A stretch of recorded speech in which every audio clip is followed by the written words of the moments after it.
Hello everyone, welcome to a new video of me just, ranting for like 5 minutes or so, and hopefully someone finds this interesting.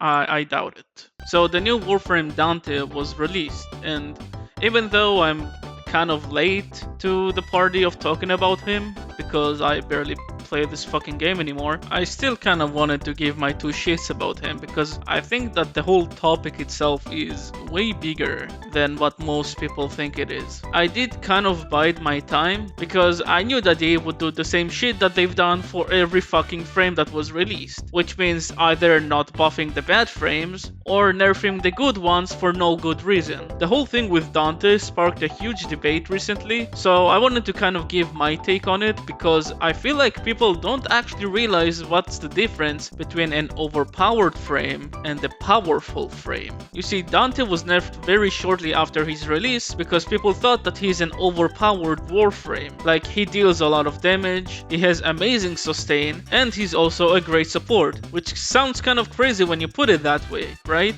Like a frame that can do so many things, surely he's overpowered. But the issue here is that Warframe is not a game that really cares about how much does this do, but rather Warframe cares about how you get things done. Warframe is a horde killer game, which means that you want to kill as many enemies as possible without much thought or care during gameplay. The problem with this is that the more you increase the difficulty, the less you can actually care about the active game mechanics, like timing specific attacks or parrying an attack thrown at you. So the game kind of turns into a shoot them until they're fucking dead kind of deal. The only thing that matters now is that the players at least engage with whatever it is they're doing, and not just standing there letting everything happen while they're just watching a movie or a show, because at that point, what's even the point of playing the fucking game? Warframe, especially in the stealth path, basically demands that frame have, first of all, decent survivability. Since the enemies deal increased damage, you have to have some way to survive this constant onslaught of shit coming at you. Second of all, they need a lot of damage themselves. Since the enemies have boosted defenses, having different builds that can get through those is very important. Otherwise, you're just fucked. And they need self-sustain. Like, you have to be able to recover your own resources like energy, ammo, and whatever else your build needs. Dante embodies this perfectly. He has great damage, he has great sustain, and while he does struggle with his energy economy, we do have ways to remedy that.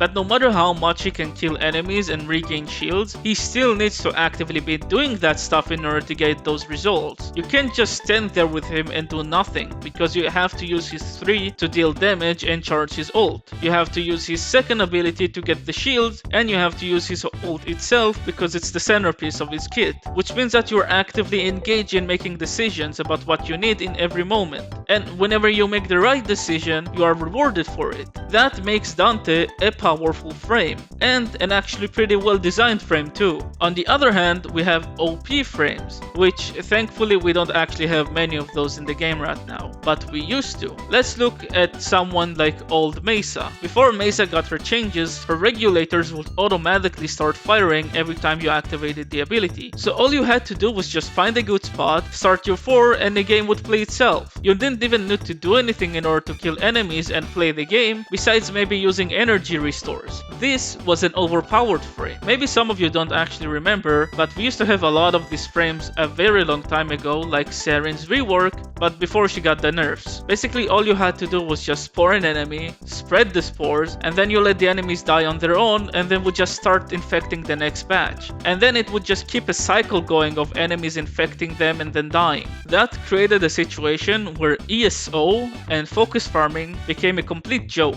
That version of Saren had to be nerfed because she was genuinely OP. You didn't have to do anything while in ESO, you just stood there and gained focus. There's also Octavia, which could just put down her entire kit since it was deployable. Then she would just turn invisible thanks to her third ability, which essentially means that she couldn't die. And then she would just stand there and watch as the mallet cleared the map. Thankfully, that version is no longer...